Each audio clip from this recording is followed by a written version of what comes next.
And it came to pass when the king sat in his house, the Lord had given him rest round about from about all his enemies. That the king said to Nathan the prophet, some of you, if you were in the shoes of David, you would have been thinking, Charlie, let's do party after party.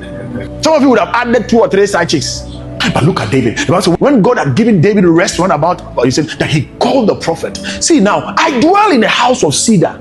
Look at how beautiful all the accessories in my house, the aesthetic nature of my house. But he said the ark of God dwells within tents. Do you know why God was living in tents? Because now the tent was mobile. It was a mobile tabernacle. They could move around. But David was thinking about the church. All his major concern was the church. He was thinking about nothing else. He was not thinking about his marriage. He was not thinking about his money. He was thinking about how can the church go forward? What can I do to help God's church? It came to pass that night, the word of the Lord came unto Nathan saying, go and tell that guy, David, now thou build me a house for me to dwell in. Now God spoke out of anger, because no king before David had thought about providing a resting place for the Lord. He said, whereas I have not dwelt in any house since the time I brought up the children of Israel out of Egypt. He was reminding them that you were in Egypt, I brought you out.